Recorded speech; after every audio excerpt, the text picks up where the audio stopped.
estás. Esto es lo que siento en torno mío, y también es lo que siento dentro de mí. Ningún asilo podría convenir más a mi espíritu en el que ha cerrado ya la noche de la desesperación.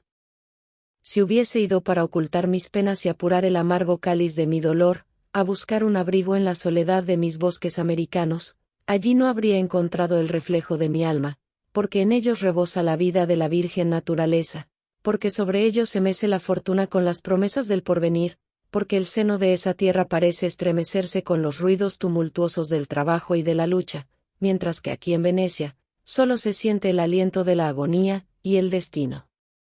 Se ha alejado, hace tiempo, con fatigado vuelo, de la predilecta de sus amores. No, la América no es el desierto en que deseo vivir los negros días de marasmo y de tedio que no me atrevo a abreviar todavía, porque lo creo inútil, convencido de que son ya pocos. Venecia. Venecia es la ruina y el sepulcro. Aquí encuentro los vastos palacios con las apariencias de la vida y que no son más que mausoleos, en ellos puedo meditar y agonizar, reclinando mi frente enferma, en cualquiera de esas ojivas de mármol en las que parece reinar el genio del silencio y de la muerte. Venecia, mayo 16. Y sin embargo, cuán hermosa es todavía esta antigua señora del mar. Paréceme una reina destronada, envejecida, triste y pobre, pero que conserva en su desamparo y en su miseria todos los caracteres de su majestad nativa, y todos los reflejos de su belleza inmortal. Pasé la mañana escribiendo y arreglando papeles. Después tomé el excelente almuerzo de este Hotel Bernardo, uno de los mejores de Venecia, y dormí algunos minutos arrullado por el rumor de las góndolas, por las pláticas y cantos de los gondoleros y por el cercano ruido de las olas del Adriático. Todo aquí es extraordinario. Los sonidos llegan al oído, velados y suaves. El antiguo misterio de la vida veneciana parece conservarse en las conversaciones, en los rumores lejanos, y en el silencio profundo que ellos interrumpen apenas, de momento en momento. En la tarde, una hermosa tarde, de cielo sin nubes, decidíme a salir, para echar la primera ojeada a la ciudad soñada tanto tiempo y en la que pienso vivir y morir. Metíme en una bella y ligera góndola y dije al gondolero, inteligente y gallardo joven, que yo era un extranjero que venía por primera vez a Venecia, y que fuera mostrándome, mientras nos dirigíamos al Lido, todo lo que creyera digno de mención. El gondolero, decidor, como todos, me respondió que en su ciudad todo era notable, todo encerraba recuerdos históricos y gloriosos, y añadió dando un suspiro: Señor, en Venecia, todos no son ya más que recuerdos. Como en mi corazón, me respondí interiormente. Me preguntó después, si no prefería ir desde luego a conocer la Plaza de San Marcos. Para los venecianos, la Plaza de San Marcos es lo primero. No, amigo mío, le repliqué, mañana visitaremos San Marcos.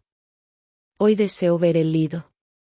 Como gustéis, me dijo, y apoyándose apenas en el remo, comenzamos a atravesar las calles monumentales de esta ciudad poética y grandiosa, y empezó a señalarme palacios y templos, mezclando a sus breves descripciones no pocas frases de singular dialecto veneciano poco inteligible para mí, pero que no tenía interés en comprender tampoco. Me había sumergido en una reflexión melancólica y profunda.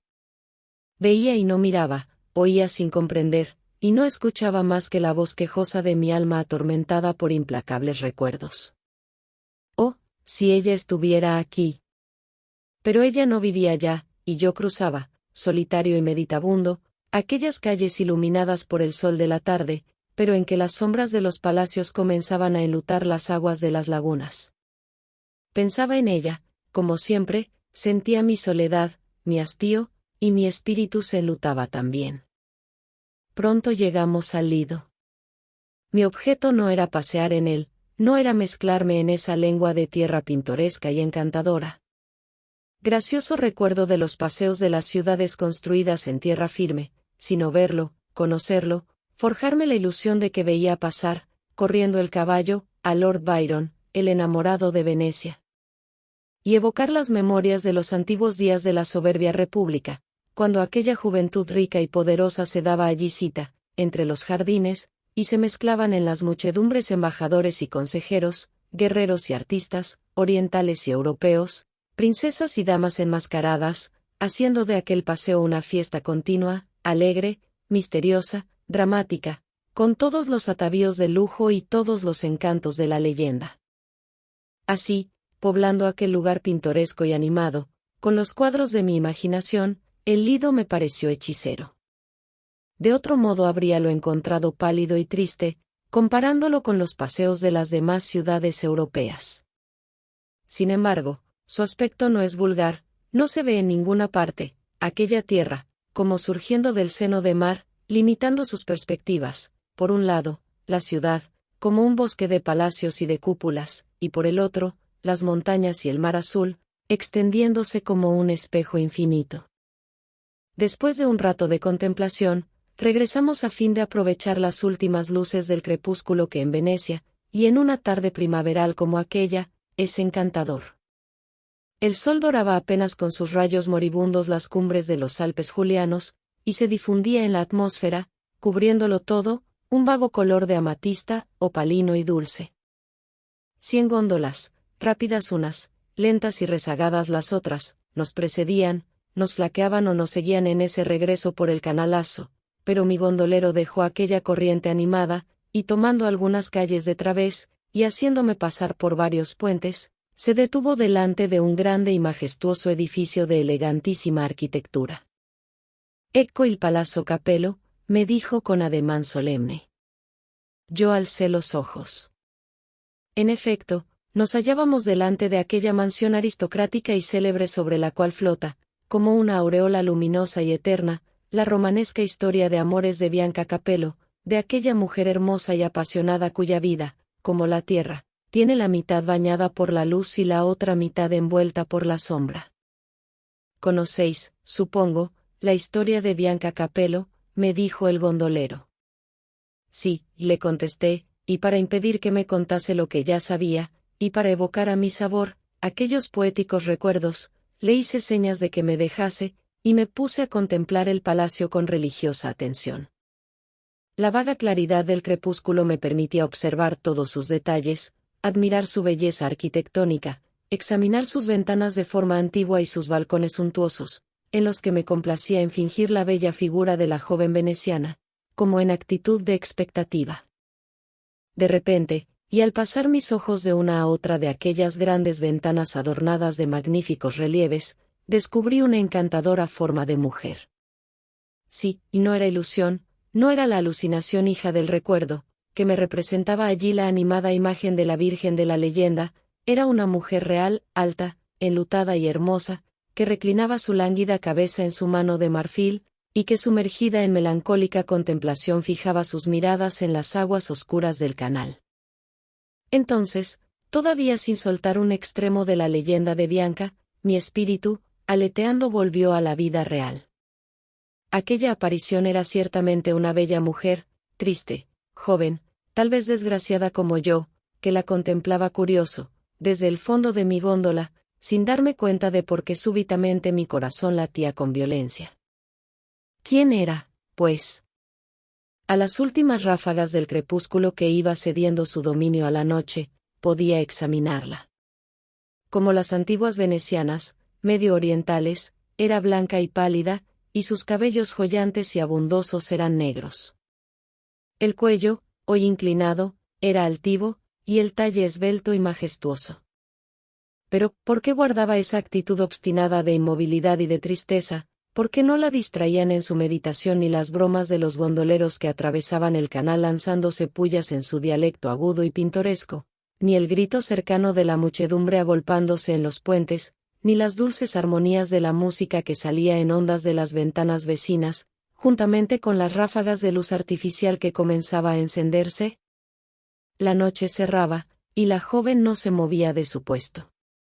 ¿Acaso era una amante que esperaba una cita? ¿Acaso una extranjera, ausente? ¿Acaso una esposa que se aburría? Preguntar algo a mi gondolero era fácil. Considerándome enteramente absorto en una meditación histórica, el muchacho me había vuelto la espalda y se apoyaba en su remo, tarareando una eterna canción, una especie de Berceuse del gondolero veneciano, tan conocida de los viajeros. Pero no quise cometer una impertinencia, porque después de todo, ¿qué podía saber aquel gondolero? Callé, pues, y esperé un instante. La inmovilidad de nuestra góndola y el canto del joven, más perceptible a medida que cesaba el ruido de los paseantes, acabaron seguramente por llamar la atención de la hermosa meditabunda, que alzó la cabeza y fijó los ojos en la góndola. Entonces pude verla en toda la esbeltez de su talla. Era alta y erguida, su cuello sustentaba con altivez una cabeza llena de juventud.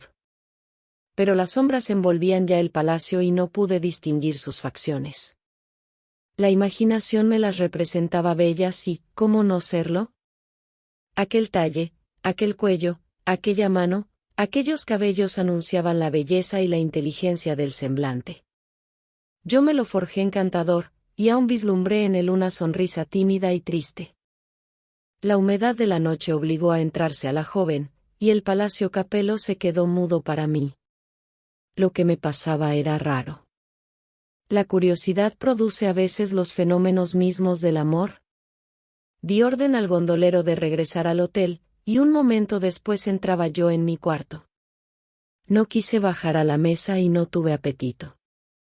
Sentía una emoción extraña, inquietante e indecible. ¿Qué me pasaba? Me había creído lleno de dolor, de un dolor inmenso, infinito, que no dejaba lugar a otra especie de afecto, ni aun a la viva curiosidad del viajero. Nacían dentro de mi alma algunas inquietudes, algunos síntomas de pasión, algunos afanes pasajeros, pero como los frutos de un árbol sin savia, que caen luego al nacer, como los relámpagos que pasan en una noche oscura, caían y pasaban, dejándome siempre el desmayo eterno, la noche interminable. ¿Sería ahora esta sensación extraña como aquellos afanes, y como aquellas inquietudes? Yo estaba temiendo que no. Ese violento palpitar del corazón que había experimentado, un momento hacía, al contemplar a aquella mujer, aquella sombra apenas entrevista entre las vagas claridades del crepúsculo, aquella atracción irresistible que había ejercido sobre mí, tan pronto como pude fijarme en ella, esta zozobra que ahora sentía, el goce intensamente voluptuoso y amargo que parecía saborear mi corazón despedazado y doliente, ¿no era acaso más que las corrientes galvánicas que conmovían un cadáver? Pero de todos modos era la primera vez, después de mucho tiempo, que me sentía así, era la primera vez que una figura de mujer persistía algunas horas en mi recuerdo, y que de verla me quedaba en el corazón este dejo, en que se mezclan a la par el absintio y la miel, produciéndome la embriaguez o el desvanecimiento. Pero sobre todo, ha envuelto mi espíritu después una nube sofocante y oscura, una especie de desengaño punzante y abrumador que se obliga a filosofar sobre los grandes afectos del alma. Pues que, lo que yo creía definitivo no sería acaso más que un estado transitorio del espíritu, algo como la enfermedad que postra hasta la agonía y que sin embargo no acaba por extinguir la fuerza de la vida. ¿No es cierto que se ama solo una vez? Pero esta pregunta es extemporánea y prematura. ¿Pues qué, amo ya de nuevo? Un estremecimiento debido quizá al estado irritable de mi organización nerviosa, a la influencia mágica de un recuerdo poético, a la fascinación inconsciente, puede ya calificarse como un sentimiento nuevo, sombras pasajeras, formas del cerebro que se disipa a la luz de la realidad. Ilusiones del vacío. No, todo esto es un sueño, con el sol de mañana tendrán otra vez el hastío, el desencanto eterno, el tedio de la existencia, y la imagen crepuscular que se me apareció ayer, se disipará como se disipan los fantasmas que se complace la imaginación en forjar con las formas de la niebla. Esperemos a mañana. Venecia, mayo 17. Heme aquí desfallecido y casi espantado. La obsesión de la imagen de anoche se ha hecho cada vez más obstinada e intensa. Dormí mal, me despertaba a ratos, como presa de una inquietud febril. Atribuía esto a mi irritabilidad nerviosa. Caso también sea cierto que Venecia, a pesar de su ponderada salubridad en la que creen algunos viajeros, sea realmente tan malsana, como lo son todas las marismas. ¿Por qué las lagunas del Adriático habían de ser la excepción? Hay viajeros que han sido atacados aquí de fiebres palúdicas, y la verdad es que la humedad nocturna aquí ocasiona frecuentes enfermedades, especialmente a los que no están aclimatados. Tal vez mi inquietud, mi insomnio, no serían más que los síntomas de esas fiebres paroxismales que suelen anunciarse así en las costas de mi América. Pero, entonces, ¿por qué al despertar, en vez de pensar en este peligro, he pensado en la joven alta y enlutada del Palacio Capello? Luego volví a dormirme con un sueño pesado y bochornoso, y aún soñaba, que, la misma imagen inclinándose en su balcón y contemplándome con sus ojos que brillaban en la sombra. Por fin amaneció. Y en el primer rayo de sol que al través de los cristales y de las cortinas alcanzó a penetrar hasta los pies de mi cama, no vi más que la misma imagen pertinaz y hechicera. Diríase que tenía yo la visión fija en los ojos, como en los lentes del pobre enamorado de Hoffmann. Vestíme y salí. No puedo ocultar que me preocupaba esta idea fija, más bien dicho esta imaginación que me complacía en acariciar, y que me causaba por instantes el calosfrío del miedo. Después de un desayuno fortificado pero tomado con mediano apetito, ocupé mi góndola. Iorio, así se llamaba el joven gondolero, me esperaba desde temprano, pues lo había prevenido el día anterior. Debíamos hacer nuestra visita a la plaza de San Marcos y examinar la hermosísima y famosa basílica bizantina enriquecida con los despojos y riquezas del mundo oriental. Y no vaya a llenar 100 páginas con la descripción de las maravillas que contemplé. ¿Qué podría yo decir de nuevo ni de bello después de tantos? Yo me sentí deslumbrado, admiré y me extasié en presencia de cada una de aquellas maravillas de arte, pero, también delante de cada una de aquellas maravillas, delante de cada columna, de cada altar, de cada bóveda, de cada primor escultural, de cada cuadro de los más famosos maestros, la imagen de mi bella desconocida se interponía arrancándome un suspiro. Por donde quiera ella y siempre ella. Pero, cosa rara. Aún no había podido ver claramente su rostro y éste tomaba una forma vaga e indeterminada que mi imaginación no lograba precisar, no contentándome con darle la hermosura ni la expresión de las Madonas del Tiziano y de Pablo, el veronés. Era otra cosa, y esa otra cosa yo la sentía así, lejanamente, confusamente, como algo que se quiere distinguir en medio del delirio o entre los vagos recuerdos de la niñez. Salí luego y recorrí la plaza de San Marcos, iluminada por un bello sol de primavera, me mezclé entre la muchedumbre y traté de aturdirme y de libertarme de una especie de opresión que iba apoderándose de mí. Presa de esta sensación extraña visité el Palacio Ducal, contemplé la escalera de los gigantes, la escalera de oro y la sala del Gran Consejo, llena de cuadros maravillosos de Tintoretto, del Veronés, de Palma, de Saccari, de Contarini y del Tiziano, cuadros que he visto deprisa, reservándome para otra ocasión admirarlos por largo tiempo. Estaba yo como impulsado por un deseo de locomoción irresistible, y a causa de él, salí del Palacio Ducal y fui al famoso Café Florian a tomar un refresco. Allí encontré una multitud de venecianos, de extranjeros y de hermosas damas, tomando ya una limonada, ya la bebida de anís tan predilecta de las venecianas. Si ella hubiera estado allí, de seguro que no la habría reconocido. Imposible. Lo que yo tenía fija en mi imaginación era la imagen de una mujer joven, envuelta en la sombra crepuscular, y reclinada en los marmóreos balcones de un antiguo palacio. Todo lo demás no era nada para mí. Por fin me separé de allí al mediodía, y regresé a mi alojamiento, demasiado cercano, en la Riva Chiavoni, a pocos pasos de la plaza de San Marcos. Y me eché en un sillón, triste, pensativo, cada vez más inquieto. Por fin, ¿qué era aquello que yo sentía? ¿Amor o locura? Para el amor era demasiado pronto y demasiado raro. El amor es hijo del hábito, decía yo, es preciso haber sido envuelto por la nube magnética que se desprende de la persona amada, para sentirse preso y encadenado. ¿Pero esto es una verdad constante? ¿No se puede amar de súbito y como víctima de un deslumbramiento? ¿El dardo de la fábula no puede clavarse en un instante, también en la vida real? ¿Acaso el amor no es una enfermedad que se contrae en una sola mirada, al escuchar un acento, al estrechar una mano? Todas estas ideas desfilaban ante mí como extrañas paradojas en que nunca había parado la atención.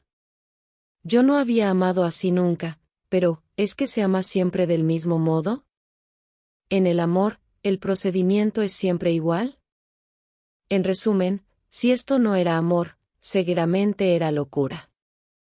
Mi pobre cerebro, ocupado constantemente con un pensamiento solo, nublado siempre por las sombras de un pesar intenso, irritado por la desesperación, habría acabado por desorganizarse. Esta sola idea hacía circular por todo mi cuerpo un calosfrío que me helaba y que me hacía sentir, como un puñal clavado en el corazón. Pero si era locura, no era lo natural, puesto que también en la locura hay lógica, que se tradujese en el sentido de mi preocupación y de mi enfermedad moral. ¿Por qué? Pues, la imagen antes adorada se había sumergido en el océano oscuro de mi memoria, y solo surgía en el luminosa, tenaz y querida, la imagen entrevista ayer. De todos modos, hay algo de consolador en medio de este extravío que sufro. Yo he venido aquí para buscar refugio a mis dolores, para morir lentamente, para extinguirme como una lámpara, poco a poco, lanzando los últimos y pálidos fulgores de la razón. Y si encontrase algo que me hiciese vivir, que reanimase mis esperanzas, que me hiciese sufrir, que con nuevos tormentos sobrecitase mi sangre debilitada y mi fuerza moral decaída, ¿no sería un remedio? ¿Remedio, para aliviarme, para apresurar el fin? Acabé por tener fiebre y me adormecí, desfallecido. Por la noche. Un criado vino a anunciarme, a las 4, que Giorgio, mi gondolero, me estaba esperando. Yo me sentía mal, pero aquel sueño intempestivo y que seguramente era ocasionado por mi vigilia en la noche anterior, había reparado un poco mis fuerzas. Mi frente, sin embargo, ardía, mi garganta estaba seca, tenía ansia de aspirar el aire libre, y sed. Mojé un bizcocho en un vaso de Burdeos que apuré después, de un trago, y salí. La góndola me condujo al puente de Rialto, que tenía muchos deseos de conocer. Allí vagué entre la muchedumbre, entré en las tiendas, compré baratijas, pensé a ratos en el mercader de Venecia de Shakespeare, y busqué instintivamente a Sylock. Tales entretenimientos me distrajeron, pero cuando el crepúsculo comenzó a cubrir con su sombra tenue y violase el gran canal, y las luces artificiales empezaron a brillar en las puertas de las tiendas, como movido por un resorte irresistible, me lancé a la góndola y dije apresuradamente a Giorgio: «Al Palacio Capello». «¿Al palacio, señor?», me preguntó, mirándome con extrañeza. «Frente al palacio, donde estuvimos ayer, quiero contemplarlo de nuevo». «Ah», replicó inclinándose sobre su remo y dirigiéndose rápidamente al lugar indicado. Quería yo verla de nuevo, creía yo firmemente, que como el día anterior, ella debía estar allí, otra vez, inclinado el semblante hacia las aguas del canal, inmóvil y silenciosa, como la imagen de la tristeza enamorada. Ni la menor duda venía a enturbiar esta convicción pueril, ella debía estar allí. Como toda la noche y todo el día la había visto en mi imaginación del mismo modo, se había producido en mí la seguridad de que así estaba siempre, como una santa que hubiese visto en un altar, como las vírgenes que había visto esa mañana en la iglesia de San Marcos y en el Palacio Ducal. Así es que llegué al sitio deseado, palpitando de emoción, como un enamorado a una cita. Iba a verla, tal vez hoy podría examinar a todo mi sabor su semblante que había dotado con la hermosura vaga y confusa de mi delirante ideal. Y alcé los ojos, pero no había nadie en los balcones. El crepúsculo no era todavía tan oscuro como el día anterior, reconocí perfectamente el Palacio Capello con sus 4 pisos y sus ventanas de forma antigua. No me engañaba, era él, y sin embargo, dudé. ¿Pero estamos en el mismo sitio que ayer?, pregunté a Giorgio. En el mismo, señor, ¿queréis que lo cambiemos? No, amigo mío, me apresuré a responder. Solo que me parecía que no era el mismo edificio. Giorgio sonrió. Lo conozco demasiado, señor, replicó, es el Palacio Capello, lo conozco por fuera y por dentro. Esta última afirmación me sobresaltó agradablemente. Tal vez este muchacho conocería a las gentes que hoy habitaban el palacio, tal vez él podría decirme, pero callé, y me puse a contemplar de nuevo el palacio con impaciente ansiedad. Mas esperé en vano. La joven no salió al balcón. Es indecible el tormento que sufrí. Ya entonces era inútil preguntarme si la curiosidad producía también los fenómenos del amor, porque evidentemente lo que yo tenía era amor, a no ser que fuese locura. Así pasé largo rato. Al cabo de él y cuando comenzaba a cerrar la noche, me decidí a preguntar a Iorio algo que pudiese, si no disipar mis dudas, al menos darles otro giro. Yo sentía la necesidad de la confidencia, de la exteriorización. Aquel pensamiento encerrado en mi alma, me ahogaba. ¿Con qué estáis muy seguro, amigo mío, de que este es el sitio en que permanecimos ayer tarde un momento, Pregunté al gondolero. Oh, muy seguro, contestó Iorio, mirando otra vez sorprendido. Señor excelentísimo, este es el Palacio Capello, todos lo conocemos perfectamente en Venecia, he aquí a un lado al Santo Apollinaire, he allí el Ponte Storto y si queréis asomaros un momento a la boca del canaletto. Dijo. Mostrándome la entrada de un canal angosto, veréis el bello jardín de ese otro palacio moderno y las guirnaldas de rosas que forman bóvedas de un lado a otro, es el Carampane. Vaya si lo conocemos. Yo he vivido en el Palacio Capello, añadió con aire sonriente. En efecto, reparé en todo lo que me señalaba y que no había visto el día anterior, absorto como quedé en la contemplación de la joven. Esto último era lo que me interesaba y, ¿cómo preguntarlo? No parece sino que él me adivinó. En esas ventanas. Me dijo señalando aquellas en que estaba asomada la joven el día anterior. Se ponía Bianca a hablar con Buonaventuri, ya sabéis, su amante, el que se la llevó a Florencia, conocéis la historia. Sí, pero no sabía cuál era la ventana, esa que está enfrente de nosotros, cualquiera de esas, replicó. Porque todas pertenecen a las habitaciones del viejo Bartolomé y de su familia. Pero la tradición cuenta que Bianca escogía de preferencia esa que ocupaba ayer una señora vestida de negro, ¿la visteis? El corazón me dio un vuelco, yo no había visto otra cosa. Sí la vi, contesté. Era en esa ventana que está frente a nosotros. Creo que allí estaba ella asomada y reclinándose en un brazo. Justamente, y era bella la señora, bellísima, yo la vi también. ¿Será la dueña del palacio ahora? Me atreví a interrogar. No lo creo, Excelencia. Respondió vivamente el gondolero. Me parece extranjera. Además, conozco a los dueños, a los habitantes del palacio, he vivido en él, repitió. Ah. ¿Los conocéis? Son venecianos, viejos venecianos, varias familias que allí habitan son venecianas. Pero esa señora de ayer no pertenece a ellas. Seguramente es extranjera, tiene el aspecto, o vendría a visitar. Por insegura que fuese esta información de Iorio, que aun habiendo vivido en el palacio, no podría conocer familiarmente a todos sus habitantes, yo experimenté al oírlo una terrible opresión de pecho. Algo me decía que era cierto lo que me afirmaba, y entonces, la noche, que ennegrecía ya las aguas del canal, no era tan oscura como la que velaba mi esperanza. No volvería a ver a la joven. Aquella aparición había sido casual y me había enamorado de un fantasma pasajero. Volví a alzar los ojos y no descubriendo a nadie, incliné desesperado la cabeza y di la orden de regresar. ¿Al Hotel Danieli? Sí. Contesté maquinalmente, al Hotel Danieli. Es este antiguo Palacio Bernardo en que estoy alojado. Y me he arrojado en el lecho, más sombrío, más inquieto, más enfermo que ayer. Aquella visión no se separa un momento de mi fantasía, y una ansiedad loca se apodera de mí.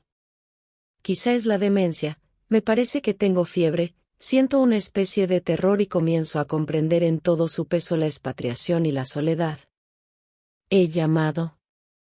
Entre las cartas de recomendación que he traído de París, hay una para el doctor Gerard que vive ahora en Venecia. Este médico es francés, pero ha pasado muchos años en Santiago y en Buenos Aires, y ha contraído allí numerosas relaciones y estima grandemente a los americanos. Uno de mis amigos me dio esta carta. La he hecho llevar a su dirección y espero, verdaderamente preocupado con mi enfermedad. Venecia, 20 de mayo. Hasta ahora puedo escribir, no he estado gravemente enfermo, pero el médico me ha obligado a guardar cama 2 días. Excelente hombre es este doctor Gerard. Desde que lo he visto, me parece que no estoy expatriado y que no me hallo solo en el mundo. Es un amigo y, lo que es mejor aún, amigo viejo. Ha vivido muchos años en la América del Sur, conoce a todo el mundo y conserva buenos recuerdos de aquellos países. Ama a los americanos como a sus compatriotas y me ha querido desde luego, como a un hijo. Es un hermoso viejo de 60 años, fresco y vigoroso, en la plenitud de la vida intelectual. Acudió con presteza a mi llamamiento, me pulsó, me interrogó, y seguramente concluyó por creer que mi enfermedad era más bien moral que física, pero complicada, sin embargo, con algo de calentura cerebral. Recetó alguna poción calmante y me previno el reposo. Esto no será nada, me dijo, pero es preciso que reposéis 2 días, por lo menos, yo vendré a veros mañana. Así lo he hecho, he pasado estos 2 días en medio de una languidez extrema, pero dulce. Diríase que he sufrido un largo desmayo, en el que, sin embargo, he tenido alguna conciencia de mi estado. Y no he dejado de pensar en ella. Hoy el doctor me ha mandado levantarme, me he sentido con mayores fuerzas y he comido con algún apetito. Luego el doctor ha venido a hablar conmigo en la tarde, y hemos conversado 1 hora, recordando la América. Conoce nuestra situación y nuestras costumbres perfectamente. Juzga de nuestros asuntos con singular acierto, y le es familiar nuestra historia contemporánea. Analiza con criterio sereno nuestras instituciones y el carácter de nuestros hombres públicos, y habla con lucidez de nuestras aspiraciones y de nuestro porvenir. Después de esa conversación de generalidades, procuró con delicadeza penetrar en los asuntos de mi vida. No le fue difícil. A pesar de que no gusto de hablar de mis recuerdos íntimos, no hago siempre misterio de ellos, y cuando encuentro a un hombre de mundo y de carácter inteligente y generoso, como el doctor, me dejo examinar.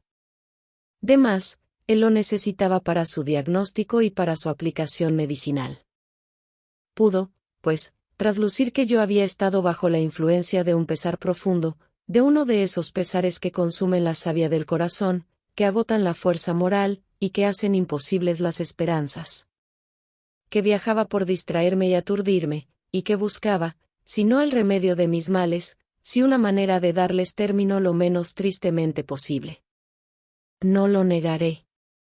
Él supo entonces que yo había amado, como pocas veces se ama en la vida, apasionadamente, haciendo consistir en aquel amor toda mi dicha y todo mi afán en la tierra, y que este amor correspondido con toda plenitud, y que había envuelto mi vida, durante algunos años, como una nube densa que me había alejado del mundo.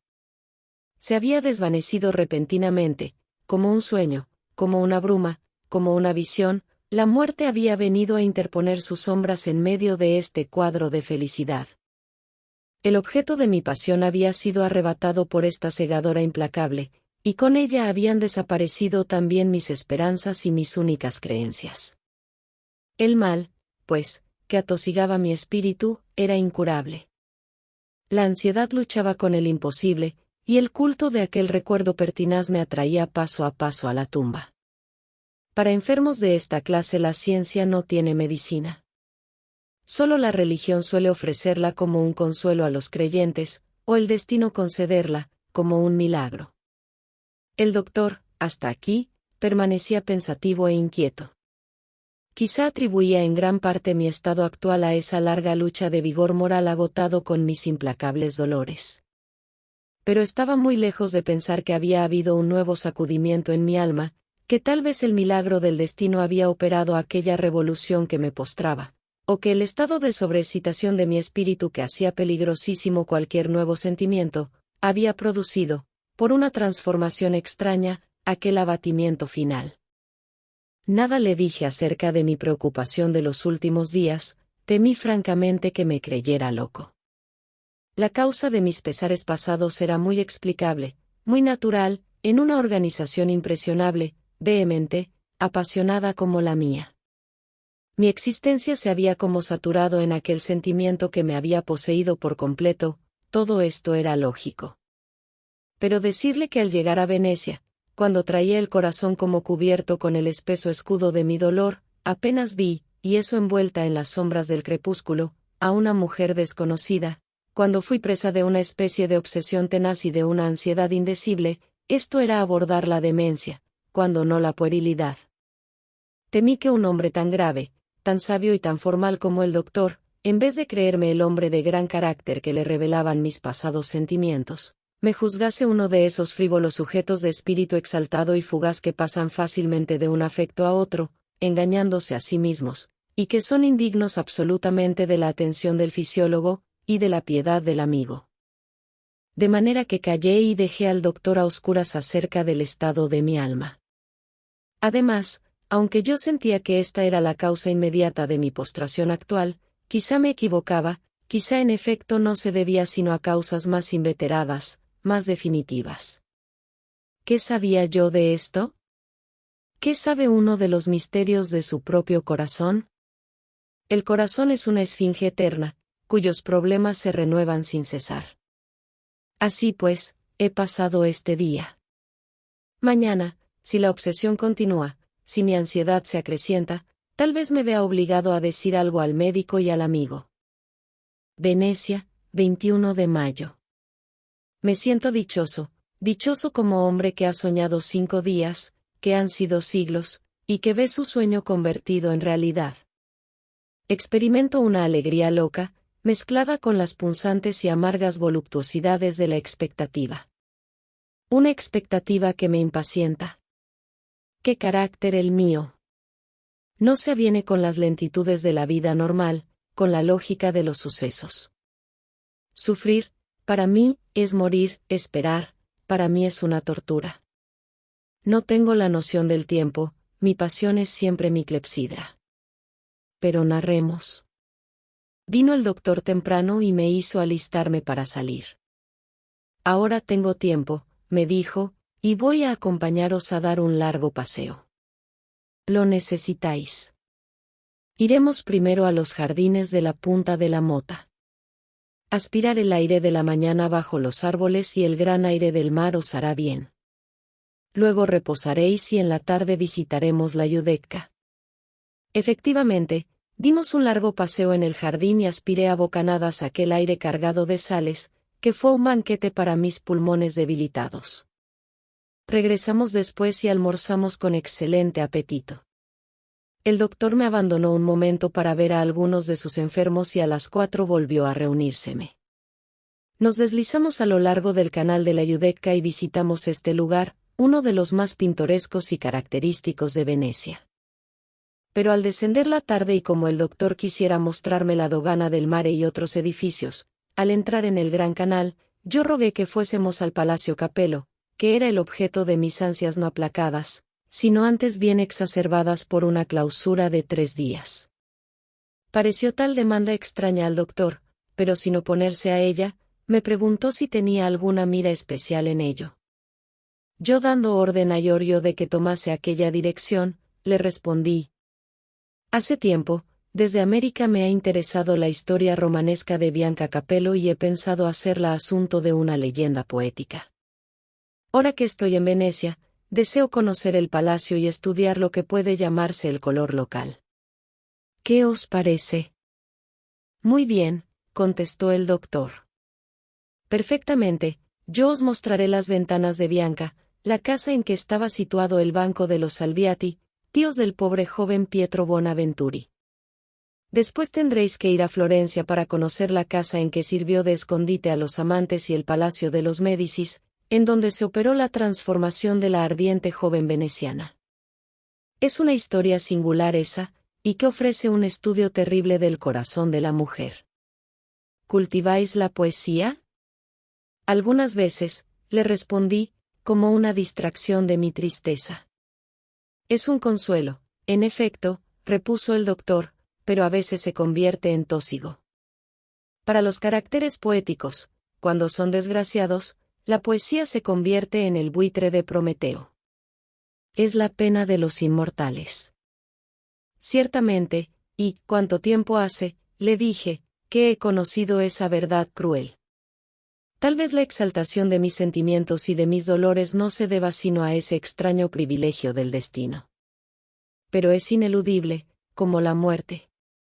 Así, departiendo amigablemente sobre los peligros y ventajas de nuestros respectivos caracteres, llegamos frente al palacio, un poco antes de la hora de los días anteriores.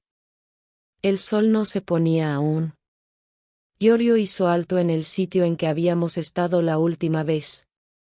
Y a tiempo que el doctor me señalaba los pórticos del palacio, observé en el principal una góndola grande, decorada con lujo y montada por dos gondoleros que al descubrir a Iorio se pusieron a hablar con él. En ese mismo instante también, el doctor saludaba respetuosamente a alguien que estaba en las ventanas. Alcé los ojos, mi hermosa desconocida se hallaba en el balcón, inclinándose como la vez primera. No pude contener una exclamación de sorpresa y de alegría que pasó inadvertida, sin embargo, para el doctor, pero no para Iorio, que se volvió para verme con cierta malicia. Por fin había vuelto a verla, y en la plenitud de su belleza y de su gracia. Apenas pude contemplarla, me sentía bajo la impresión de un deslumbramiento, y por otra parte la palpitación de mis sienes y de mi corazón me impedía mirar y comprender. Estaba atónito. A pesar de eso, reparé en que la joven no se hallaba sola. Acompañábala un hombre joven, pálido, de aspecto serio y arrogante, que hablaba con ella. ¿Quién sería? Y como la hoja aguda de un cuchillo penetraron los celos en mi corazón. Decididamente, era mi suerte que aquel amor naciera en mi alma con todo el cortejo que lo hace poderoso e irresistible. Hermosa dama. Dije al doctor que seguramente había notado los cambios sucesivos de mi semblante. Oh, sí, respondió, una de las más bellas de Venecia, pero sin duda la más inteligente. Es una mujer de gran talento, de gran instrucción y de un carácter extraordinario, y, cosa singular, es casi vuestra compatriota. ¿Cómo? Repuse, sorprendido, mi compatriota. No precisamente, pero casi, por su origen y por sus sentimientos. Ya os diré, añadió, viendo la góndola del palacio que acababa de ser ocupada. En efecto, volví a alzar los ojos, y la joven ya no estaba en el balcón. Acababa de entrar en la góndola, acompañada de una hermosa señora de cierta edad y del joven serio y pálido que estaba con ella en la ventana. La góndola pasó rápidamente junto a la nuestra. Sentí como una corriente de fluido que me envolvía, y apenas pude ver, palpitando, el semblante risueño de las dos damas que volvían a saludar al doctor con ademán amistoso. Continuad, doctor, murmuré impaciente, viendo que la góndola que se llevaba el objeto de mis delirios, se perdía rápidamente a lo largo de aquel canal. Pues bien, continuó el doctor, esa joven. ¿Es americana? No. Es veneciana, pero es hija de americana. Su madre es de Buenos Aires.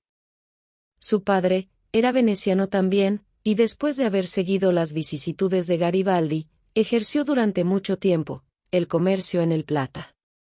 Ganó mucho dinero, allí casó con una joven distinguida y regresó a su país, retirándose de los negocios.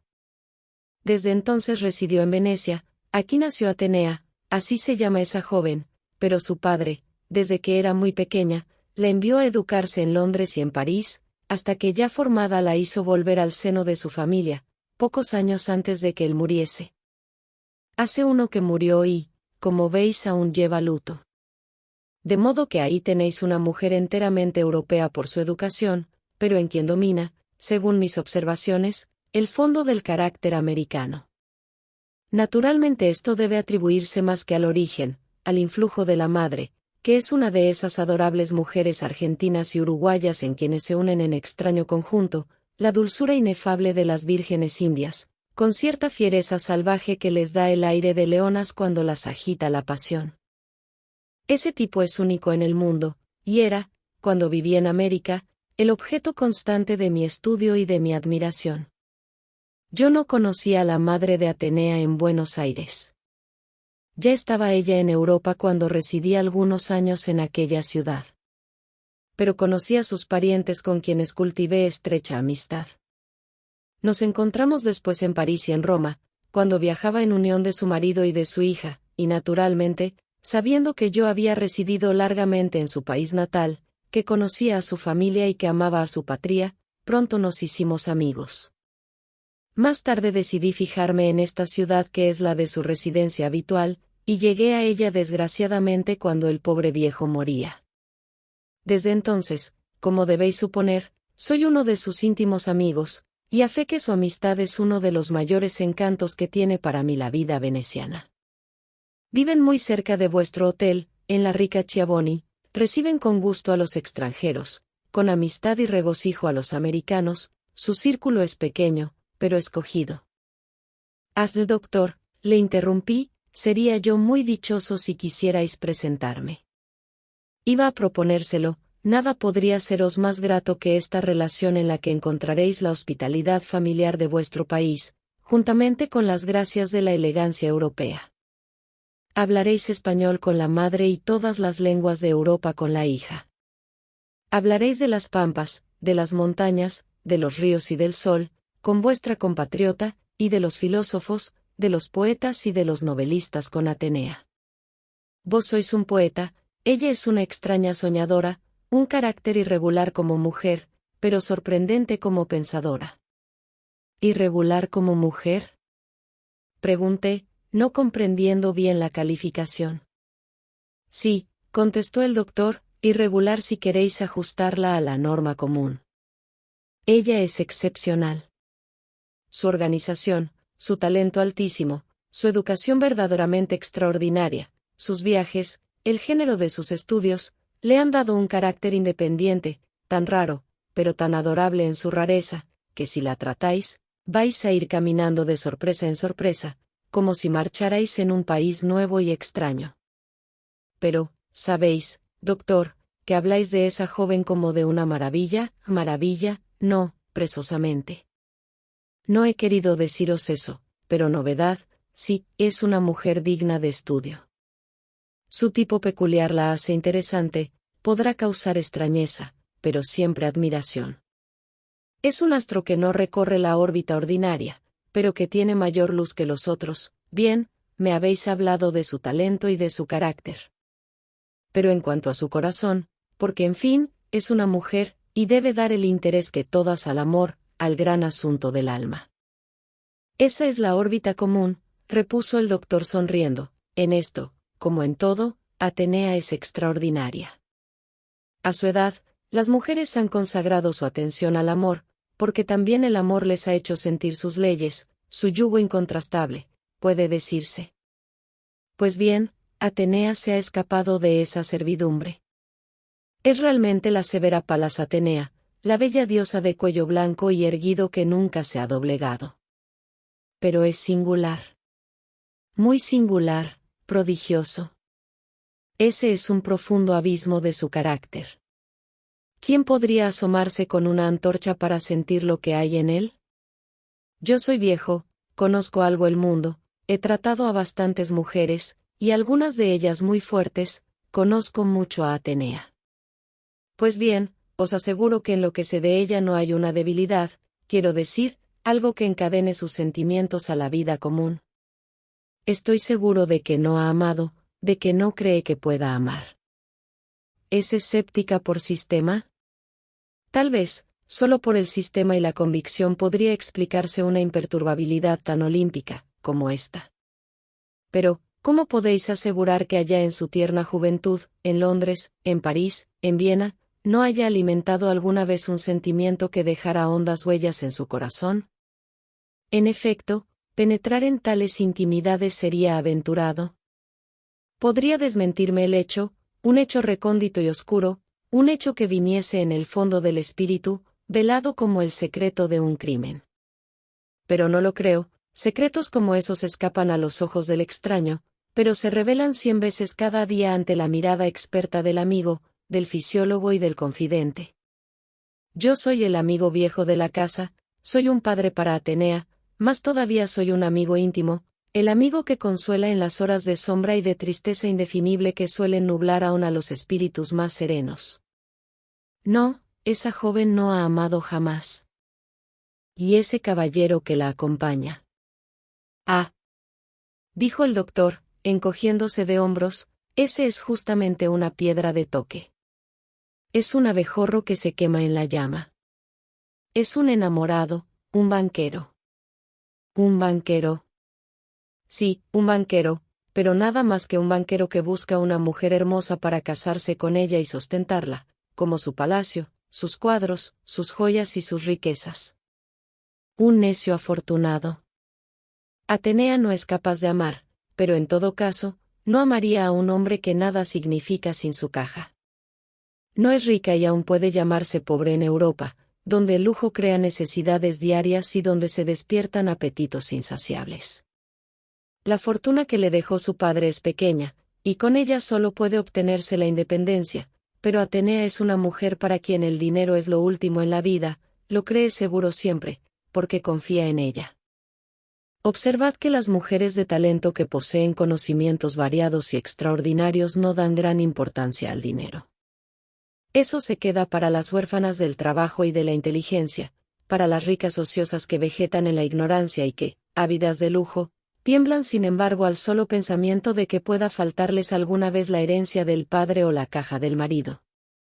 Atenea sabe que su tesoro es su talento y que lo salvaría en cualquier naufragio, como Simónides. Por otra parte, su vida es sencilla, como la de una anacoreta. Para su refinamiento le bastan un libro o una conversación inteligente. De suerte que el apreciable banquero pierde sus días y agota sus miradas inútilmente. Mi corazón se alivió de un gran peso, oyendo hablar así al doctor. Respiré. No había por qué tener celos. Pero un océano de imposibles amenazaba sumergir mis esperanzas, ese carácter. ¡Qué hondo misterio! Por lo demás, esta mujer no puede ser más hermosa, ni más interesante, ni más irresistible. Si hubiera de elevar nuevos altares a un nuevo Dios, ¿qué numen más digno de mi adoración y del sacrificio de mi vida? Venecia, 22 de mayo. He dormido poco y mal, pero mi insomnio ha sido grato y dulce. Ha sido una mezcla de alborozo y de curiosidad. Me acuerdo que cuando niño, sentía algo semejante la víspera de alguna gran fiesta, en la que esperaba ser feliz, con los inocentes y fáciles goces de aquella edad. En la tarde, ha venido el doctor a prevenirme que esta noche seré presentado en casa de Atenea. Me ha anunciado como un compatriota que ha sufrido mucho y que viaja por distraerse y por curarse. Y soy esperado con cierta curiosidad afectuosa. Tiemblo de emoción y me irrito contra mí mismo por estas puerilidades. Siento una timidez rústica. ¿A dónde se ha ido el hombre de mundo? Es el vértigo del abismo, quizá. No importa, me arrojo en él, cerrando los ojos. Figúraseme que el ocaso me sonríe en las tinieblas.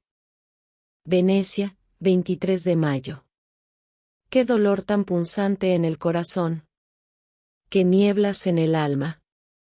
Qué dejo de ambrosía y de veneno en los labios. La he visto, le he hablado, he oprimido sus manos entre las mías, su acento melodioso y blando ha penetrado en todo mi ser y lo ha enfermado. Me siento fatigado y doliente como después de un sacudimiento eléctrico. No sé qué hacer. No puedo ni pensar. Soy todo sentimiento físico, circula por mis venas un fluido extraño que me postra y me agita al mismo tiempo. Pero, ¿quién es esta mujer? ¿Qué encanto tienen sus ojos, sus palabras, su sonrisa? No sé, pero nunca he podido concebir cosa semejante. ¿Es una maga realmente, o soy yo, con mis prevenciones apasionadas, con mi espíritu enfermo, con mi soledad de tantos años, ¿quién ha forjado esta influencia satánica o celeste que así me trastorna? No sé, no quiero averiguarlo. Estoy medio loco y necesito embriagarme y dormir, olvidarme, reparar en un reposo absoluto mis fuerzas extinguidas, un vino espeso y generoso, y un sueño pesado me harán bien. Venecia, 25 de mayo. Venecia presenta el aspecto de una fiesta matinal. El cielo está azul y transparente como si fuera un inmenso zafiro. El sol brilla alegre sobre el Adriático, corre una brisa tibia y juguetona que hace ondular las aguas azules, las velas de los barcos y las cortinas de las ventanas y de las góndolas. La gente circula riendo y murmurando en los puentes, en las calles y en los canales, como regocijada. Todo canta y todo brilla. Y hay fiesta también dentro de mi corazón. Acabo de verla un momento en sus ventanas, arreglaba una planta trepadora que festona sus balcones de mármol con racimos de flores blancas y rojas.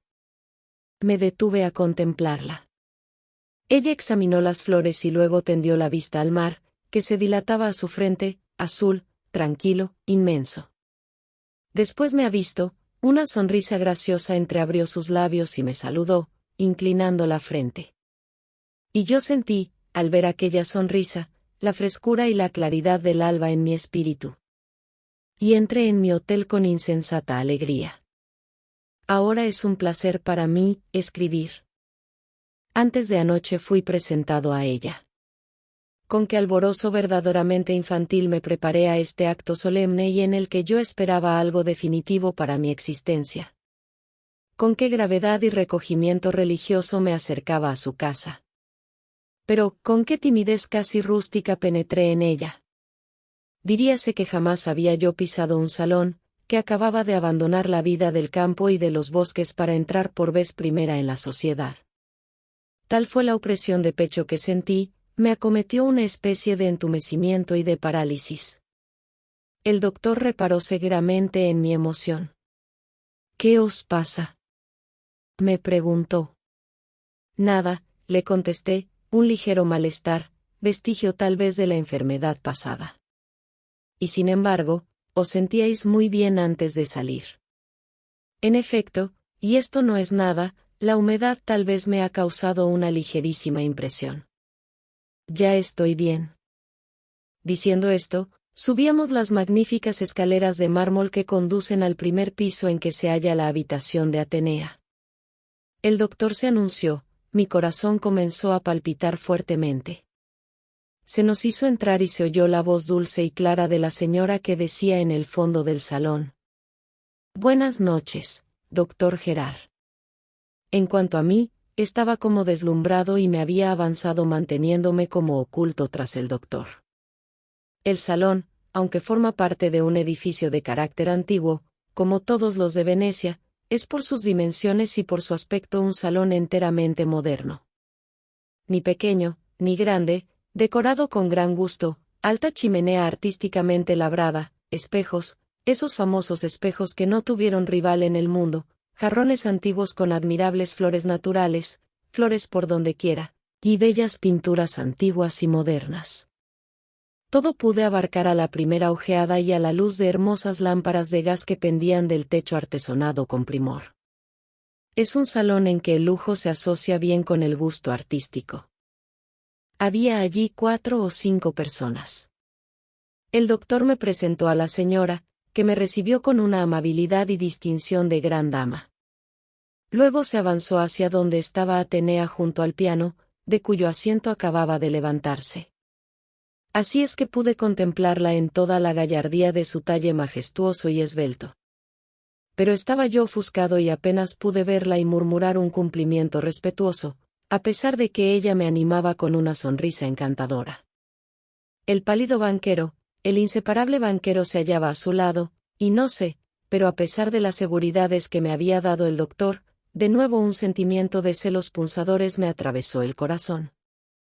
Me propuse desde luego hablar y ver a la joven lo menos posible, y como si un velo de sombras hubiese venido a oscurecer mi espíritu súbitamente, se apoderó de mí una tristeza áspera y amarga, que me obligó a adoptar un carácter reservado y frío. Esto era impertinente de mi parte, lo sé, pero no estuvo en mi mano impedirlo. Había algo del salvaje americano en mi actitud. Sin embargo, la señora me había atraído a su lado, y comenzó a hablarme de América, de mis viajes, de sus recuerdos y de todo cuanto se pregunta, generalmente, a un viajero a quien se ve por vez primera. La joven aparentaba hablar con el banquero y con alguna otra persona que estaba a su lado, pero me escuchaba con curiosa atención. Yo no la veía sino por instantes y al soslayo. Pasados algunos momentos, y habiéndose levantado la señora para hablar con el doctor, Atenea aprovechó esa oportunidad y vino a sentarse a mi lado. Entonces había desaparecido ya enteramente mi primera impresión, y pude mirar y examinar con detenimiento a la hermosa y temida joven. Gerard me había hecho una pintura tal del carácter de Atenea que no pude menos que figurármela tan altiva y desdeñosa como una inmortal que no está sujeta a las leyes humanas. Por lo menos, en mi imaginación preocupada y temerosa la joven se me presentaba como una viva imagen de aquellas soberbias mujeres antiguas de Venecia, que creían ser reinas y que veían a sus pies un mundo de adoradores, una Loredano, una Toscari, una Morosini, por ejemplo, hijas de aquellos mercaderes cuyas galeras dominaban los mares y a cuyos palacios no se acercaban los reyes mismos, sino con la frente inclinada. Ni atenuaba semejante imaginación el que la humilde y apasionada Desdémona hubiese nacido también en Venecia, puesto que Atenea no estaba sujeta a las sublimes flaquezas de esta heroína incomparable del poeta inglés. De modo que mi sorpresa fue tan grande como grata, al encontrarme frente a frente de la mujer que había sido un problema para mí durante 8 días. Es hermosa, eso sí, con esa hermosura que tiene algo de penetrante y de hechicero luego que se siente y que se ve. Diríase que una hermosura de esta clase exhala un aroma, que embriaga el alma, o más bien que está circuida de una atmósfera magnética que subyuga. Blanca y morena, como nuestras morenas de América, con un cutis de raso en que la sangre se colora y se transparenta como al través de un pétalo. Los ojos oscuros y profundos revelando el abismo, un abismo de pasión y de inteligencia, la nariz recta, la boca ni pequeña ni grande, pero con los extremos dirigidos levemente hacia arriba, como la boca de las Junos y de las Venus griegas, los labios rojos, carnosos y frescos, cabellos y cejas también oscuros, el cuello erguido y poderoso como el de Palas, y las manos y el antebrazo como de marfil. El cuerpo ondulante gracioso revelando juventud, movimiento y fuerza. Así la vi en mi rápido examen que ella observó con cierto placer, como todas las mujeres bellas, y que acentuó con una sonrisa que me dejó entrever una gracia extrema, a saber, unos dientes blancos y brillantes. Era una sonrisa en que había luz. Entretanto me hablaba. Su voz era dulcísima y melodiosa, con ese acento suave veneciano que parece hijo del silencio de la ciudad, del rumor de las góndolas, del suspiro del viento entre los palacios o del lejano murmullo de las ondas. Esa voz era un canto, y modulándola así, con las inflexiones de la curiosidad, y acentuándola con sus leves sonrisas y con el alternativo adormecimiento o brillo de los ojos, Atenea realmente era una maga fascinadora. Y, sin embargo, nada tenía de altiva, de desdeñosa, de irónica. Era una joven de altísima educación, pero casi tímida, benévola, dulce, el doctor decía bien, como las vírgenes indias de nuestra América. Podía calificársele, como Horacio en Hamlet calificaba a Ofelia, criatura suave. Ni el menor rasgo de curiosidad, ni de orgullo, ni siquiera la conciencia de su prestigio. Era una niña grande, predispuesta a las sorpresas, interrogando a la vida, pero mirándola de frente, sin miedo, segura de su bondad y de su fuerza. Conversamos largo tiempo y casi nos olvidamos de las gentes del salón. Hacía 10 minutos que hablábamos y ya viajábamos juntos en alas del espíritu por los espacios celestes, por los mares tormentosos de América o por las selvas vírgenes de que ella oía hablar frecuentemente. Cómo excitaba su curiosidad nuestra vida republicana, guerrera y salvaje. Cómo deseaba conocer las maravillas de los Estados Unidos del Norte. Pero cómo le interesaba también el carácter de nuestros pueblos primitivos. Ella enteramente europea, no podía ocultar su sangre americana, y se deleitaba pensando en la América como en una leyenda en cuyas brumas luminosas se perdía su alma, en infantil meditación. Nos fue preciso volver a la realidad. Nos habíamos aislado completamente, y el pobre banquero, el otro personaje y el doctor, habían tenido que acercarse en torno de la señora, dejándonos libres en aquel diálogo en que por turno Atenea y yo nos dejábamos extraviar por el numen de la conversación. Se servía el té. La joven, con aquellas manos que yo contemplaba con arrobamiento, me presentó una taza. Oh, sigamos hablando, me dijo. Me parece que despierto a un mundo nuevo. Yo hablo con muchos americanos que pasan por aquí, pero se van pronto o preguntan mucho, y nuestras conversaciones tienen que ser el complemento de sus guías. Yo deseo hablar de América. ¿Permaneceréis vos, algún tiempo en Venecia? Pienso, respondí, residir aquí toda mi vida. ¿Toda vuestra vida? Me dijo con sorpresa, ¿pero es esto cierto? Oh, no es broma, exclamó el doctor, interrumpiendo. Mi amigo ha venido a morir a Venecia. Al menos me consta que esa ha sido su intención desde que llegó. ¿A morir? Repuso ella con un leve fruncimiento de cejas en que se mezclaba el dolor y la sorpresa.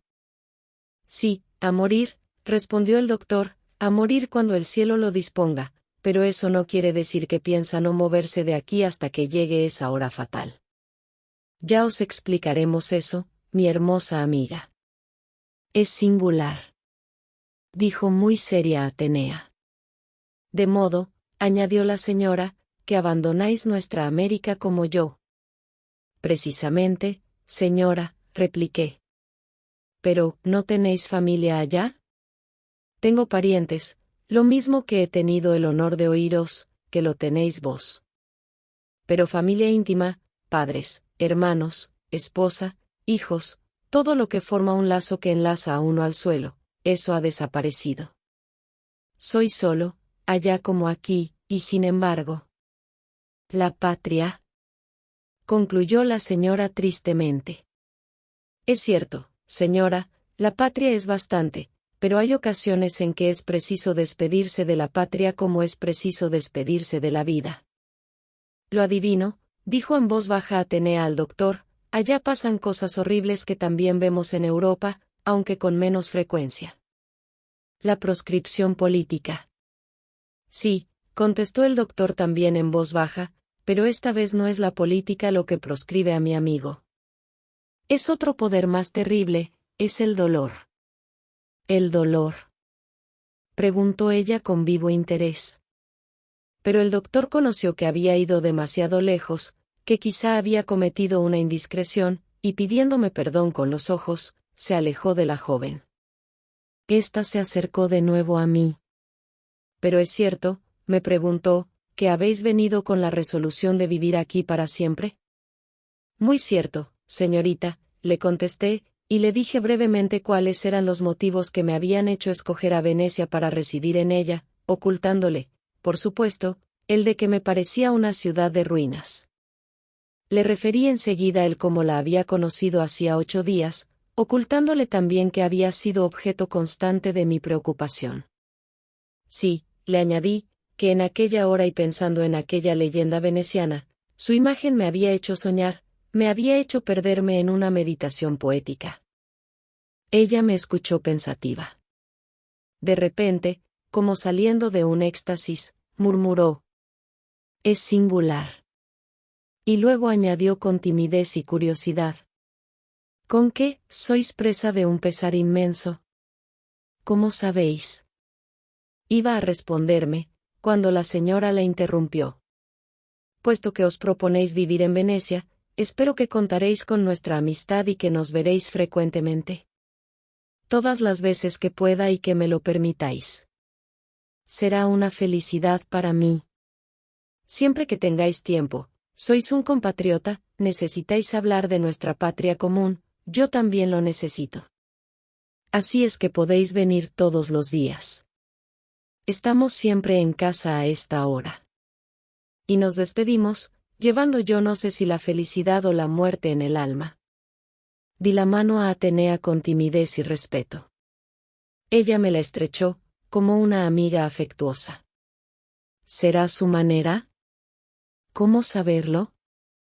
Pero después de todo, ¿qué importa un apretón de mano más o menos estrecho? Solo un delirante como yo puede dar importancia a un detalle tan común en Europa. Además, este apretón de mano puede solo haber existido en mi imaginación. ¿Qué os parecen vuestra compatriota y su hija? Me preguntó el doctor al salir. Estoy encantado, doctor, la señora es un ángel, la joven, una maga, peligrosa, es verdad. Pero a bien que estáis perfectamente blindado contra esa influencia. El pesar es una cota de bronce. ¡Ay! El doctor no sabía, o aparentaba no saber, cuán débil es el corazón apesadumbrado.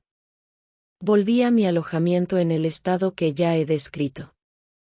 Pero logré dormir, el sueño de la embriaguez y de la fatiga.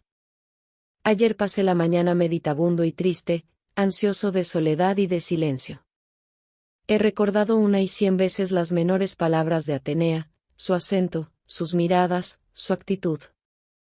Todo lo he comentado de 1000 maneras, desde la más natural hasta la más extravagante, desde creer que está enamorada del banquero hasta pensar que no le he sido indiferente y que va a abrirse para mí una era de lucha y de felicidad. Presunción y locura muy explicables. Todos los enamorados proceden así. Mientras ignoran, la felicidad se acerca a ellos o se aleja, como los mirajes que finge en el desierto la imaginación calenturienta. En la tarde vino el doctor y yo le consulté seriamente si podría visitar también esta noche a nuestras amigas.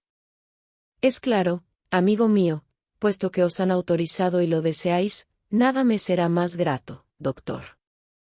Yo no voy al teatro ni tengo aún conocimientos en Venecia, y aun cuando los tuviera, no los encontraría tan encantadores, como este que vuestra bondad me ha proporcionado. Pues bien, iremos, después de comer y de hacer un paseo. Podréis entretanto recorrer esta poética ciudad, poco a poco. Efectivamente, hicimos nuestra visita, y como la noche anterior, fui recibido cordialmente. Pero encontramos mayor concurrencia, había varias señoras a quienes fui presentado. Atenea tocó en el piano admirablemente y en diversas ocasiones el banquero, que parece ser un aficionado, estuvo cerca de ella, volteando las hojas del papel de música. ¡Qué odio me inspiró la música! Al fin Atenea me consagró unos instantes. Perdonad, me dijo, anoche creí encontrar en algunas palabras del doctor Gerard la seguridad de que no erais un proscrito político, como yo me figuraba. Efectivamente, no estoy proscrito de mi país. Y por otra parte, debí haberlo comprendido desde luego, por vuestra resolución de residir definitivamente en Venecia.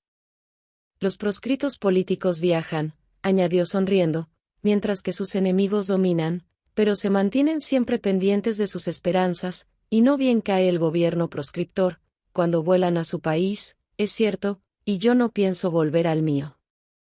Pero entonces, ¿habéis sufrido algún inmenso pesar que os hace buscar el olvido, en tierra extranjera?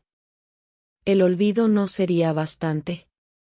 Pues entonces habría algo más definitivo y más eficaz. La muerte. Exclamó palideciendo y asombrada, pero esa es la desesperación. Es simplemente la convicción, es el tedio. El tedio es como un océano amargo, cuyas ondas, al llegar a los labios, hacen desear la muerte, como un refugio. Me espantáis. Y no me atrevo a preguntaros la causa de tan terrible dolor, pero me interesa vivamente. Y sin embargo, señorita, nada hay más sencillo y menos misterioso, y que menos pudiera impresionaros. Os puedo contar todo, a vos, un ángel. Contadme, pero no ahora, hay muchas gentes, nos distraerían y la confidencia es un misterio sagrado. ¿Podéis venir mañana en la tarde? Estaremos solas mi madre y yo. Me interesa vuestra historia. Pero, os repito, no es una historia de complicación romanesca, ni de peripecias dramáticas, es una historia íntima, callada, oscura, en que no hay más resortes que el sentimiento, ni más personajes que dos corazones que se aman, ni más tiranos que el destino. Ah, y decís que no es interesante. Pero con eso solo se hacían las tragedias antiguas y se hacen las historias que conmueven. Yo creí que en nuestro siglo no existía ya eso, sino en la imaginación de los poetas. Pero vosotros los americanos tenéis cosas nuevas, sois primitivos, es preciso conoceros para creer en sentimientos que han desaparecido de nuestro viejo suelo de Europa, agotado por la civilización. No opino yo así, señorita, y atribuyo vuestro modo de ver a vuestra juventud y tal vez a nuestra educación elevadísima, al medio en que habéis vivido, a vuestra inexperiencia complicada con vuestra instrucción. El amor vive aún en Europa, como donde quiera, bien, ya hablaremos de eso, vendréis mañana, ¿no es verdad? Vendré, aunque no sea más que por la esperanza de que creáis en la realidad, al mirarla en el fondo del abismo. Y aunque no soy un ángel, como decís, yo procuraré que recorráis conmigo las alturas serenas de otra región en que no domina el amor. El amor es posible, pero no la desesperación. Y se separó de mí, con una sonrisa de diosa. ¿Será verdad lo que el doctor me ha dicho? Oh. Pero esta mujer es una niña. No ha sentido, y eso es todo. ¿Qué va a decirme a mí, al tronco carbonizado por el fuego? Tengo impaciencia por verla esta tarde. Venecia, 26 de mayo. La he visto y le he hablado. Estaba sola con su madre, que nos abandonó un gran rato, diciéndonos que necesitaba escribir. Le he relatado mis sufrimientos. Los ha escuchado atenta y pensativa. A veces sus ojos se han llenado de lágrimas, pero otras, sus labios, esos labios benévolos y risueños se han plegado con un gesto de amargura y de contrariedad. ¿Qué puede haberla disgustado? Y sin embargo, nada hay innoble, ni pequeño, ni mezquino en cuanto le he contado. ¿Será que esta historia echa por tierra sus teorías? ¿Será que encuentra demasiado frágil el corazón de la mujer, y que esto le causa pena? No lo sé, pero la impresión que le ha quedado es indescifrable. No sé qué idea tiene de mí. Tal vez en el fondo me juzga un loco, un visionario. Nos despedimos al oscurecerse la tarde, y ella me habló poco, parecía taciturna y se excusó de no hablarme acerca de la filosofía especial del amor, porque se sentía mal de la cabeza. Yo sentí oprimido el corazón. Algo me dice que la historia íntima de mis pesares no satisfizo el interés que ella mostraba por oírla. Fue vulgar, quizá, en su concepto. No iré esta noche a verla, como es natural, después de haber pasado con ella la tarde, y sabiendo que sufre de su neuralgia y me acuesto contrariado y sin apetito. Después de todo, Venecia para morir es igual cualquier otra población. ¿Y si escogiera yo Roma? Venecia, 27 de mayo. Acabo de llegar de su casa. Estaba concurrida como la última noche. Había varios jóvenes, entre ellos un poeta que recitó bellísimos versos que ella aplaudió bastante. Estuvo alegre, decidora, dulcemente irónica y hasta burlona. Hizo 1000 distinciones al banquero, que se manifestó muy sensible, y cuyas esperanzas tuvieron una alza que él se encargó de hacer perceptible a todos. Yo me encontraba hablando con la señora. Al despedirnos, más temprano que de costumbre y dejando allí al banquero y a los demás, ella me dio la mano fríamente. No era aprensión mía su apretón de las noches anteriores, porque hoy, disgustada conmigo, me dio la mano con flojedad y la retiró con rapidez. Decididamente salgo de Venecia porque no me siento con fuerza para esta nueva lucha. Venecia, 30 de mayo. Pero anunciarles que parto para Roma, después de haber asegurado que mi resolución inquebrantable era la de residir aquí hasta morir, francamente es ridículo. Tengo que asistir, pues, todavía durante muchos meses a este combate en que yo hago el papel de vencido sin haber entrado en lucha. Ha vuelto mi apatía y con ella mi esperanza de morir pronto. Ahora lo querría más que nunca. Venecia, 31 de mayo.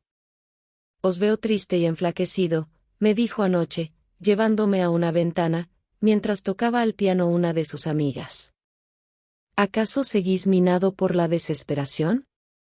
Por el tedio, Atenea, le respondí, y en las resoluciones impremeditadas se corre siempre el riesgo de engañarse.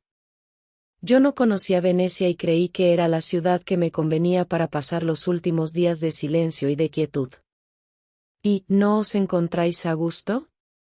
Encuentro que esta ciudad es como otra cualquiera de las de Europa. Solo tiene diverso el ruido de las calles. Por lo demás, igual bullicio, iguales exigencias de vida social. Y es que para los anacoretas de la religión o del fastidio, solo convienen los desiertos. Efectivamente, y lo que es ahora, difícilmente encontraríais en los desiertos mismos de Asia o de África ese silencio absoluto. Añadió con cierto tono burlón. De modo que para el caso, lo mismo es Venecia que cualquier otro punto de la tierra.